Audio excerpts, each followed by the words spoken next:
online with LCKids this week. We want to encourage you guys also, as you're able, to come join one of our live services here at LifeChurch at 9 a.m. and 10:30 because we've got some awesome kids programming we know your children would enjoy.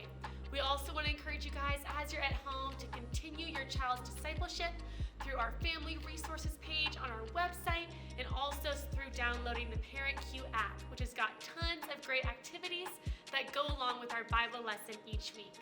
So with that, we hope you guys enjoyed this week's Bible story. Welcome to Story Lab. This week, we're talking about courage, while we take a look at the story of a kid who landed a giant job.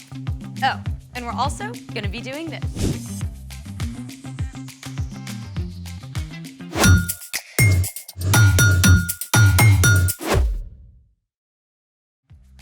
Hey, I'm Skylar. And I'm Sebastian. We're talking about courage, which is being brave enough to do what you should do, even when you're afraid. Yeah, like when you're trying something brand new. I got something new. A belt. Nope, it's a slingshot. No, that's not a slingshot. Of course it is. I used to make slingshots with sticks and rubber bands. This kind of slingshot is sometimes called a shepherd's sling. Oh, you're talking about David and Goliath. Spoiler alert! Today's Bible story is about David and Goliath. I've always wondered how David could knock out a giant with one stone. Well, check this out. Some ancient armies had slingers who could shoot stones over 60 miles an hour up to 400 meters. They were sometimes faster and more deadly than arrows. I'm sorry, I misjudged you, slingshot bow. Don't feel bad. Don't feel bad. Oh, and get this. Sometimes the slingers would write insults on their stones before shooting them. Archaeologists have dug up stones that read, "Take this, victory, catch." Oh, and wait for it. Ouch. Oh, for reals? I did not make that up. So how does this thing work? This is the cradle, and these are the retention cords.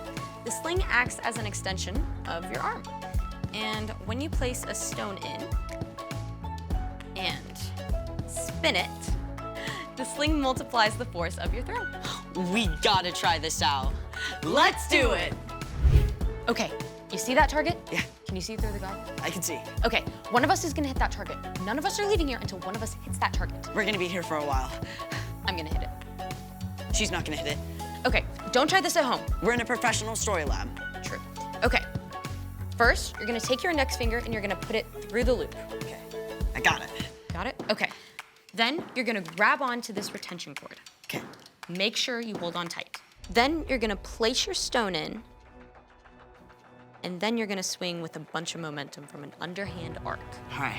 Once enough momentum is built, you're gonna release the retention cord. All right. Okay, ready? Yeah.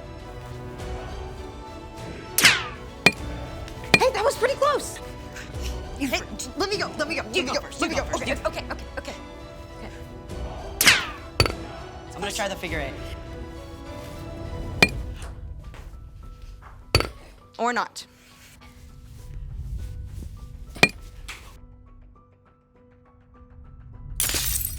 Way harder than it looks. I mean, David had all day, every day to practice in the fields. Which reminds me, it's time for...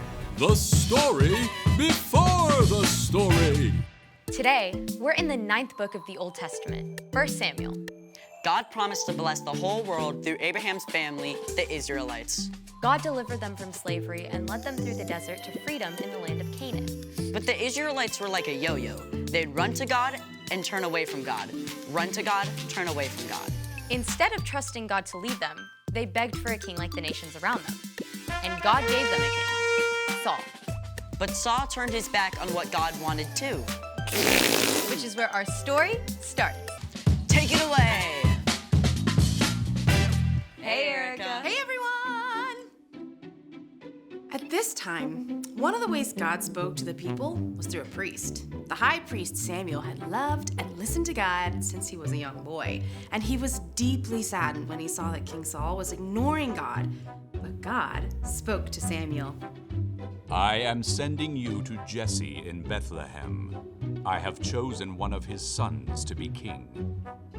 So Samuel was in a tricky position. Saul could have Samuel killed for anointing a new king, but Samuel chose to be brave and do exactly as God had told him.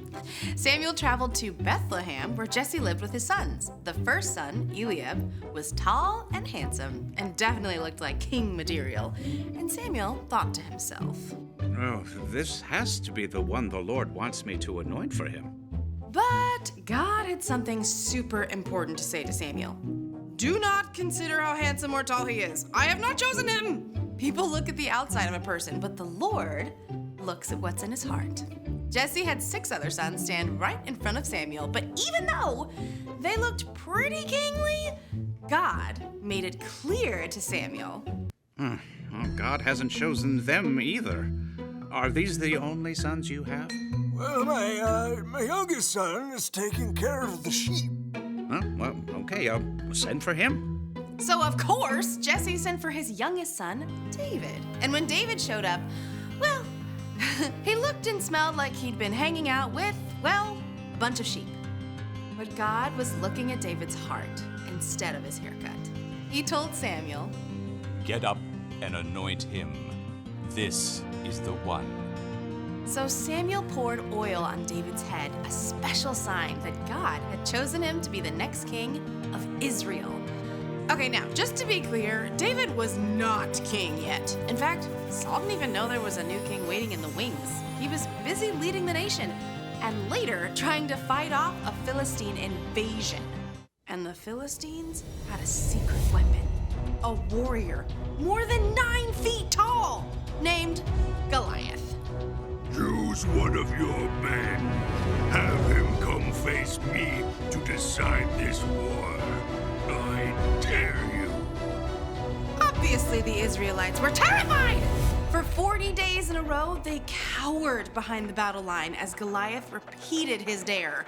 Now, David's brothers were part of Saul's army. And after all this time, their dad wanted to make sure they were okay. So, Jesse told David to leave the sheep behind and take some food to his brothers. David arrived just in time to hear Goliath's challenge. Come and fight me. I dare you.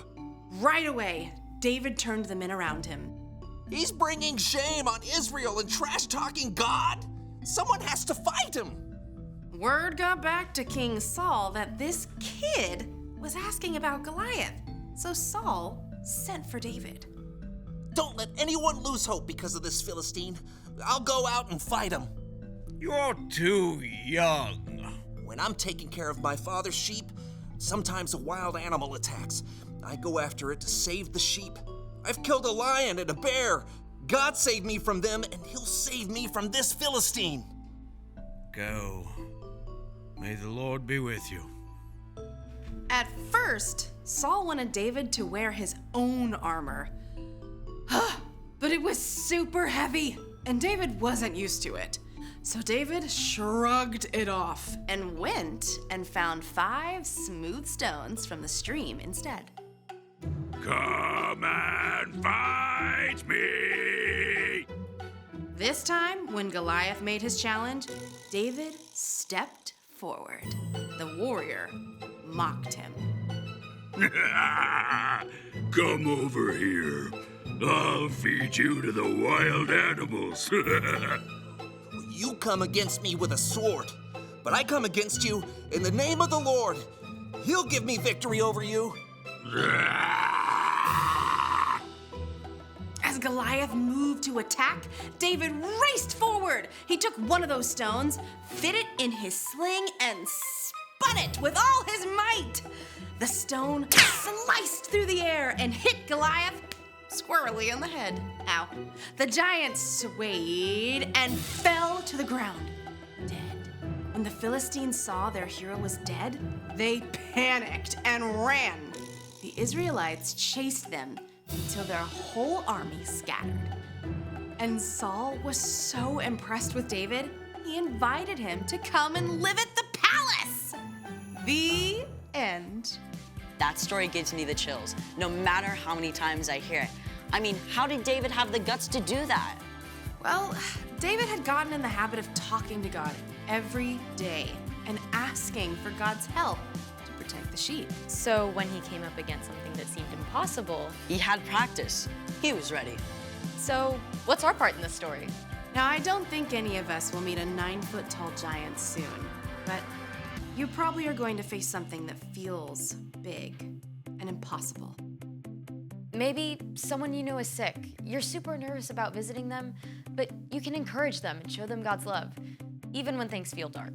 Or maybe your giant is PE. I have a friend who hates running. She was gonna pretend to be sick on the day she had to run a mile in PE. What happened? Well, we talked to God about it together, and she got out there and ran. Wow. Yep. You don't have to do the impossible alone. Jesus went up against the biggest, scariest thing of all, death, and he defeated it. God raised Jesus from the dead, and when we believe in Jesus, we get to face our fears with the very same power that raised Jesus back to life. All right, you guys, I'll see you next time. Bye, Erica. So here's the thing. You can do what you should, even when things seem impossible. Like actually trying to hit the target with this thing. We looked a little weird. Yes, we did. Wanna try again? Absolutely. Thanks for joining us in the Story Lab. See you next time.